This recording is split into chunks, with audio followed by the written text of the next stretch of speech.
Hello everyone, welcome back to the channel.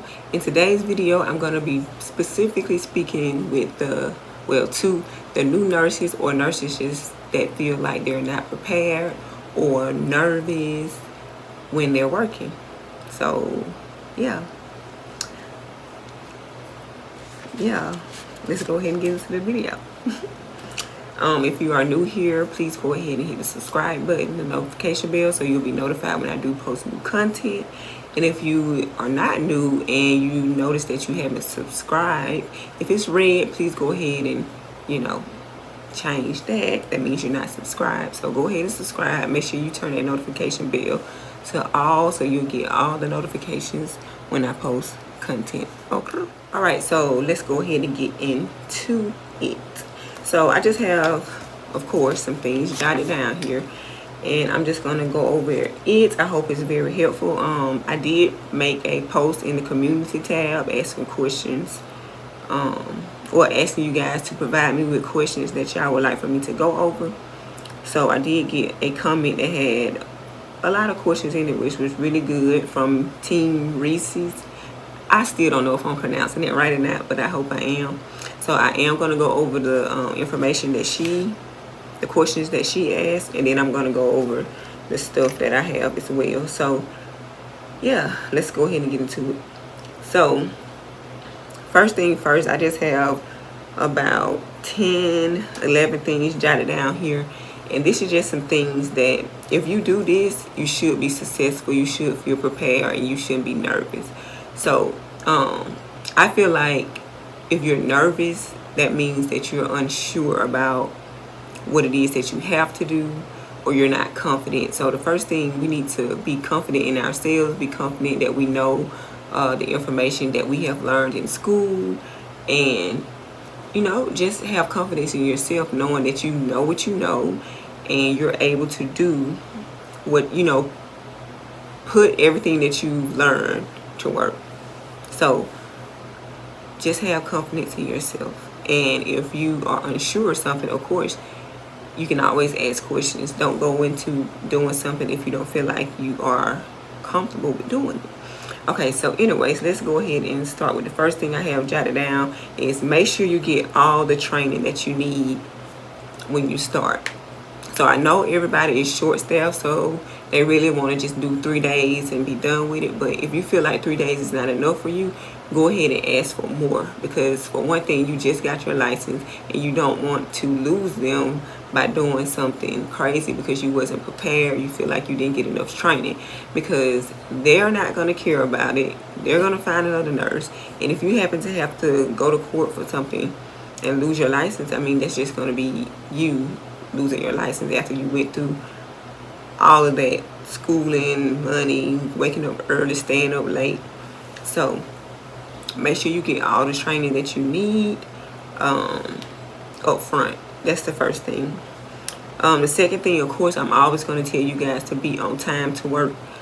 If you're on time, that gives you time to get there, get things organized, ask more questions if you need to ask more questions. Maybe shadow another nurse on their shift for a few minutes, or if you come 30 minutes early, you can shadow somebody else. If they feel like you had enough training and they take you out training, show up early and maybe see if it's okay if you can shadow somebody else. But just be on time. Even if you're not too early, make sure you're on time. And that goes along with the third thing I have jotted down here is time management. If you're on time, you can get there, get set up, make sure everything is on the cart, check on your residents, go ahead and do a walking around. Because sometimes people, you arrive to work late, you don't have time to do a walk around. And walk arounds are very important, very, very important. And that's something that we tend to not do sometimes because we're pressed for time. We try to hurry up and get on the cart and do what we have to do.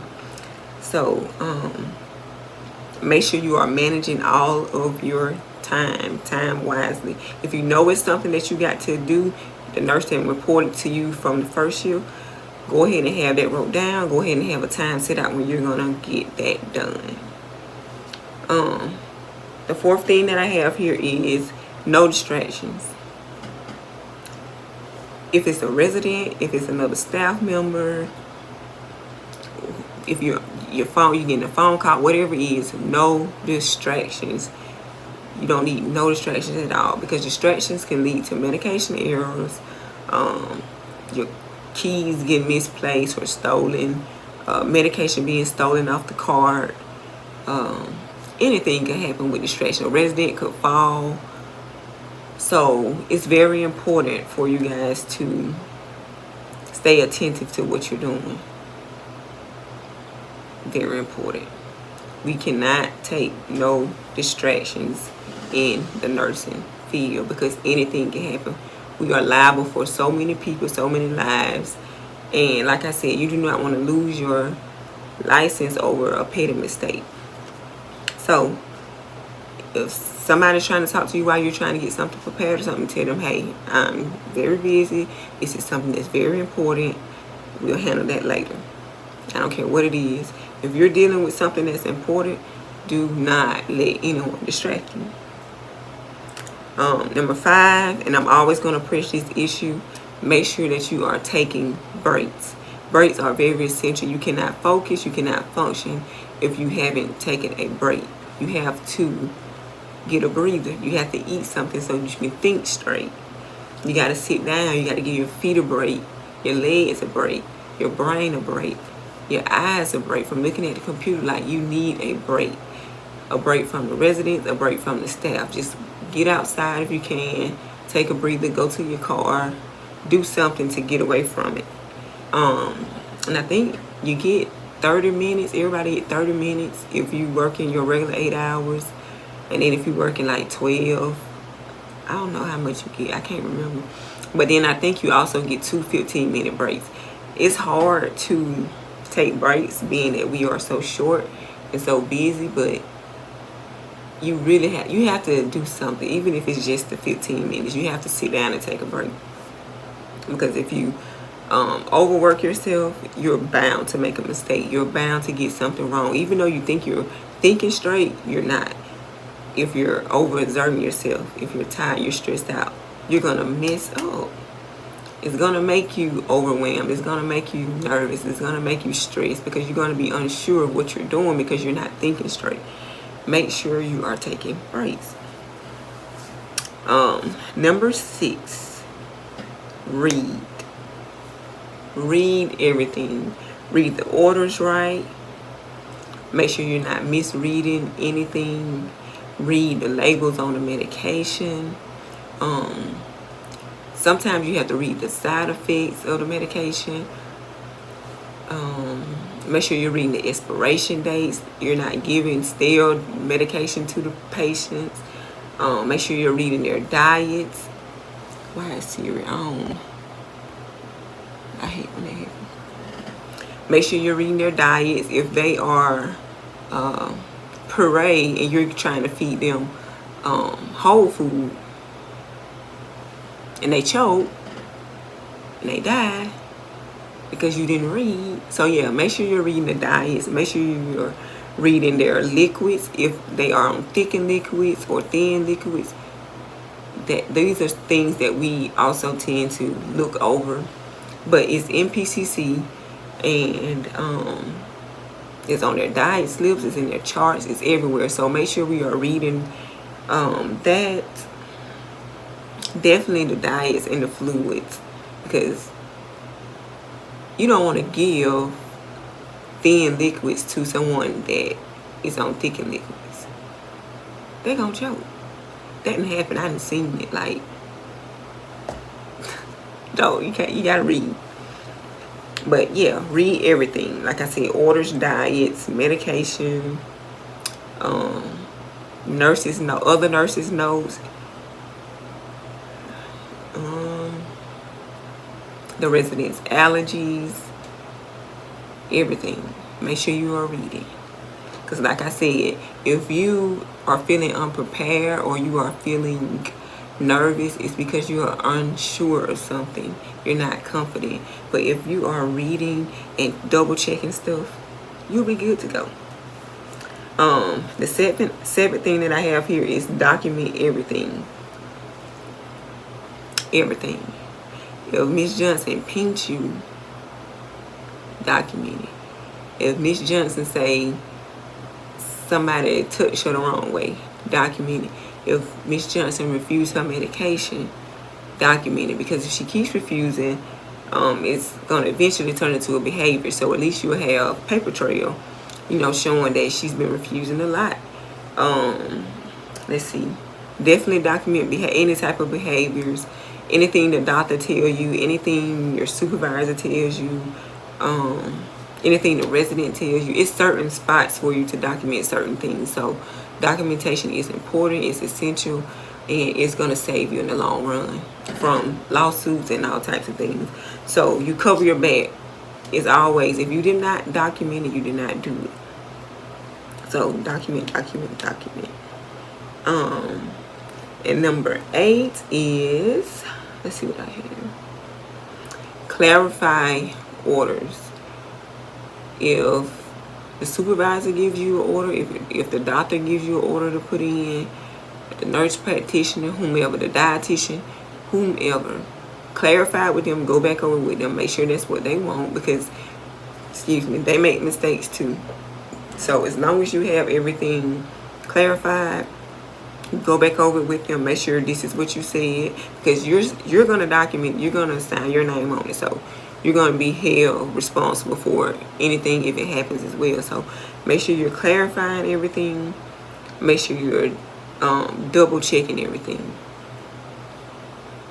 If you're going to give medications, if you're going to pull something out of the pixies, make sure you double checking and make sure you're getting the right thing out, because humans load those machines, so they might put a blood pressure medication in the spot where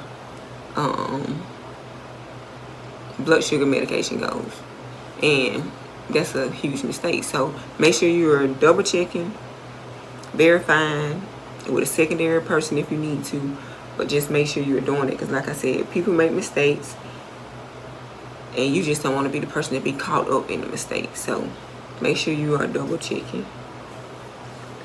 And number 9 here I have, make sure you use your 6 rights. Okay? Make sure you're using your 6 rights. And we're going to go over those rights. Well, I'm going to add one more to it, because it's not going to hurt anything. So yeah. So the first thing is right patient, of course. Make sure you have the right patient. You don't want to be giving Miss Johnson medication, okay? Make sure you got the patient right. Look at it, because if you're new, you might get them mixed up a little bit. So make sure if they can, understand, hey, are you Mr. such and such? Ask them. If they can't tell you, and then make sure you are asking someone else, because in long-term care setting, the residents are not always in their room. So if you need to ask somebody to verify, make sure you're verifying that you have the right patient. Right medication. Definitely make sure you have the right medication all the time. Okay? Some medications are spelled the same, some of them kind of look alike, so make sure you have the right medication. Right documentation. That's the last thing after you've done everything. Make sure you document everything. Like I said before, if you didn't document it, you did not do it. Make sure you're giving them the right dose of the medication. Make sure you're giving them the medication at the right time. And make sure you're giving them the right route. And also make sure it has the right expiration date on it, because we do not want to be giving stale medication to residents. And the time. Make sure you're giving it at the right time. And narcotics especially. Do not give narcotics early. The time frame is an hour before and an hour after. So make sure you're within that time period, because that will get you in trouble as well. Just because they pressing you and keep aggravating you about a medication, do not go ahead and give it to them until you're in that time frame, because once again, you're going to be in trouble, not the resident. And then the next thing I have here is don't pre-pool. It's not okay for anybody to pre-pool, whether you're a seasoned nurse or a new nurse. But especially do not pre-pool if you're a new nurse, because you're just getting familiar with everything and you don't want to pick up the wrong cup that you have labeled to give to Miss Johnson, to Miss Hall. So don't pre-pool.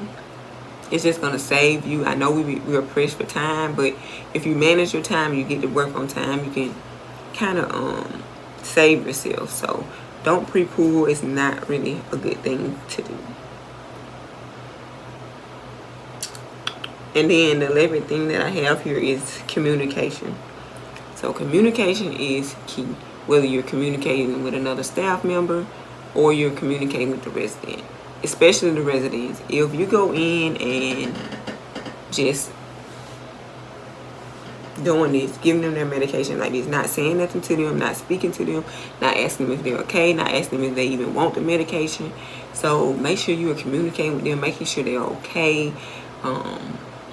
And just kind of, build some type of relationship with them so that it'll make it easier on you. You won't have too many people refusing. If you go in, "Hi, Miss Jensen, how are you today?" Her rant or whatever she got to say. "Okay, is it okay if you take your medication right now? I have your such and such." "Okay, baby, go ahead and give it to me." It's how you approach them. And also with the staff members, make sure you're communicating with them. So if you need any help in the long run, if you have any questions or anything, they won't be so hesitant to help you if you are, talking good, communicating with them, and just not being, get out of the shell and just relax and be comfortable, talk to them so you can build a relationship, so you can have someone to help you if you need help, or if you are running behind, maybe they can come help you pass your medications or answer a few questions that you have. So communication is key. And definitely don't worry about not being prepared. When you are fresh out of school does not teach you how to be a nurse. You have to go nurse to know how to nurse. You're definitely not going to learn it in the classroom. I mean, you're going to learn medications, the symptoms, you're going to learn illnesses and how to assess and do all that stuff, but you're not going to truly be prepared until you get in the field. So don't worry about feeling not prepared. The way you're going to be prepared is arriving to work on time, having your pen and your notebooks and everything that you need to be a productive nurse. Not having distractions, reading, asking questions if you don't know what you're doing. So those are the things that's going to get you prepared. So don't worry about not being prepared, because you're going to be prepared. Like I said, you have to nurse to know how to nurse. School is not going to teach you. So now let me move on to the questions that were asked under the post in the community tab. And like I said, if you guys are not paying attention to the community tab, please do so, because I am starting to be more active there and I ask questions on what you guys would like. Well, the first question that was asked was, and congratulations to Team Reese. Oh, I hate saying this because I don't want to be messing it up. But congratulations to her, because she just passed nursing school, passed NCLEX, and she's a new nurse, but she is rocking out. She's working jobs, baby. She is saving money, and she is rocking out. So congratulations to you again. All right, so the first thing was new nurses being placed as charge prematurely due to short staffing. Now, I don't agree with that at all. It's just almost like being thrown under the bus, because nowadays, like I said, they don't train you a lot, but they expect for you to perform at this level when they only gave you this to work with. So I do not agree with facilities making newly nurses take on so much responsibility. Now, honestly, LPNs in the long-term care setting are charge nurses. You are a charge nurse, but taking full charge as a new nurse, like, you really have to have some experience before you take full charge, because I mean, you don't know that much. Even though you went to school and graduated and worked a month or two, it's still things that you need to know before you try to take full charge of a hall or whatever the case may be. Because school really cannot teach you how to be a nurse, so you have to really be in the field a little bit before you take on that role. So I don't agree with it, but I can say, if you express that, if you write that down, put that in writing, let the DON know, make a copy of it, give her that note, and let her know that you don't feel comfortable with doing that. So if anything happens, you will have that note saying that you did inform them that you was not comfortable. Make sure you document everything, of course, and just cover yourself, whatever the case may be. If you don't feel comfortable with doing something, let them know. Clarify everything, communicate with them well, and I mean, if it's something that you just really feel like you cannot do, just look for another job. But if you want to try to take on that role because that will look good for you in the long run, if you want to try to, go ahead and do it, just make sure you're crossing all of your T's and dotting all of your I's. And like I said, definitely documenting and communicating with the higher ups, letting them know how you feel about doing that.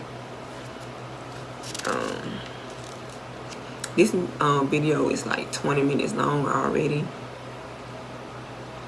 so I don't know if I want to do a part 2 or not, because I don't want to lose y'all's focus, but hopefully I don't. So I'm going to continue. The second thing that she asked was about your first code. So codes are not done alone, they're done as a team. So code should be, I wouldn't say easy, but you have help. So first thing, you want to stay calm. Don't panic. You're going to inform the other staff members on what's going on. Hey, resident in such and such room has coded, They're going to go over the intercom and call code blue or whatever the code is. Most of the time it's code blue. So that's going to happen. While somebody's doing that, it's going to take a team. While somebody's doing that, somebody's going to be gathering the equipment, the crash cart. And also, before you touch that resident, before you start doing compressions, somebody needs to check the code status. If it's a DNR, you better not. And I mean, you better not touch them. Do not start compressions if they're DNR. Don't do it. Okay? Don't do it.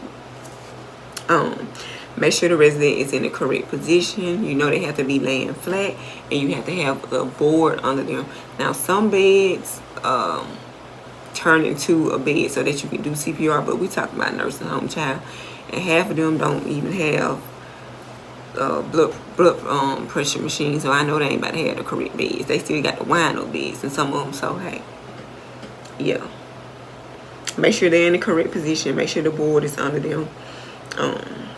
You're going to check the carotid. If it's gone, you're going to start doing compressions. And somebody needs to be documenting the whole procedure.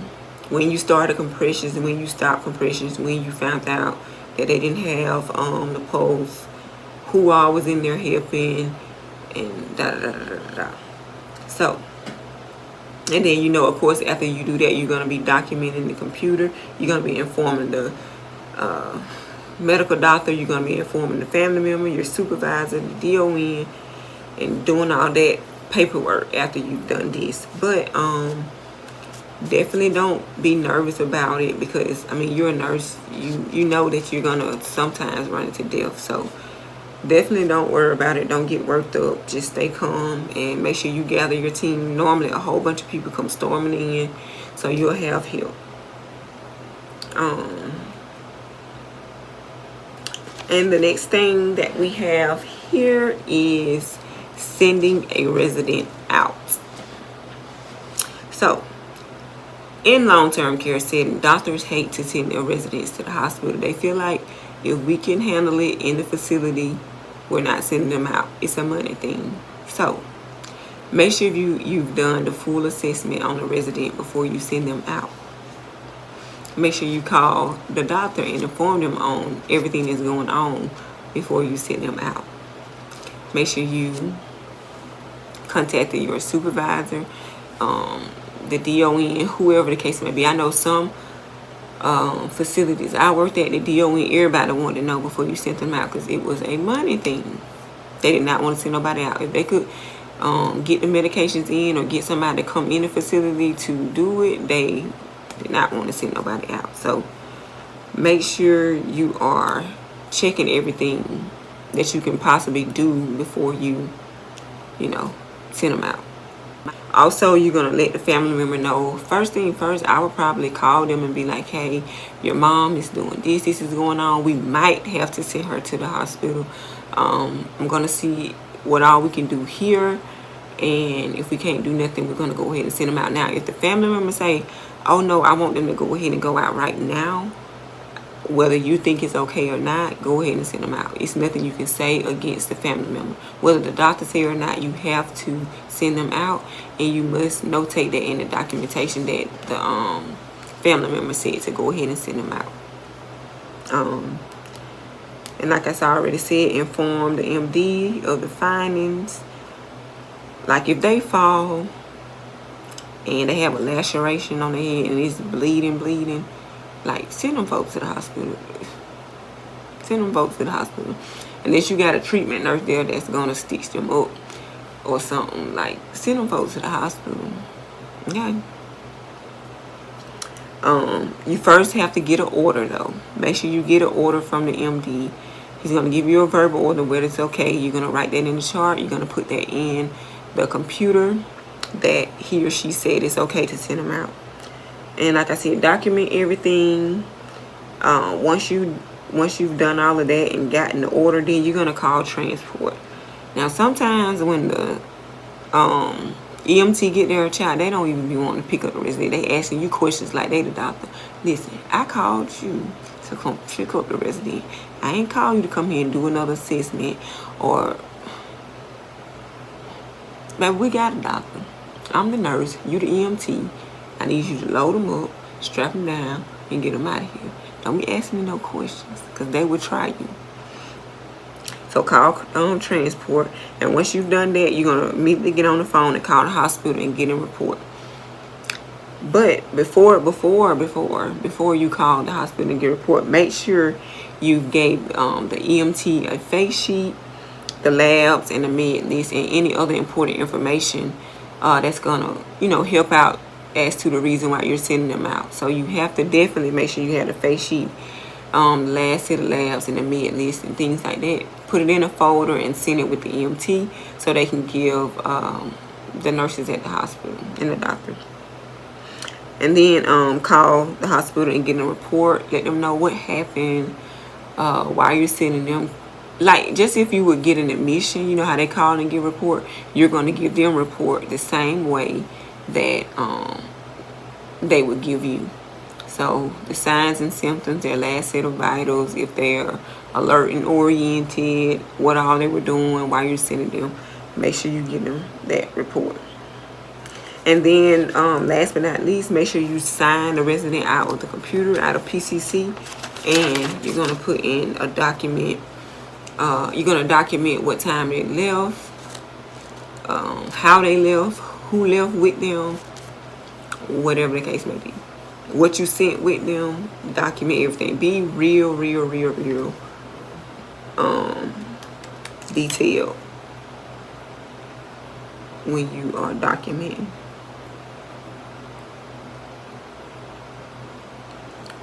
I'm trying to see if I had got another comment.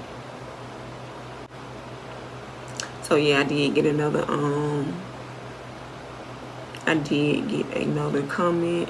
under the post, so I'm gonna try to fit that in as well. And this is at 30 minutes, y'all, so I know this is gonna be a 2-part video. So I'm gonna stop it here, and I'm gonna start another video. But make sure you guys are subscribed. Make sure you have the notification bell turned on, and so you'll be notified, because this is about to be a 2-part, because I ain't about to post no 30-minute video, because I be having, it be taking 2 hours, 3 hours, 4 hours, 5 hours for one video to post, because I don't know what's going on. But make sure you guys are subscribed. Make sure the notification bell is turned on to all. Leave some more comments. Like the video, y'all. It lets YouTube know that you guys like the content, and they'll keep recommending it, and then I'll get more subscribers and more traffic. So make sure you guys are liking the video, watching the ads, and got the notification bell turned on. So I'll see you guys in part 2. Deuces.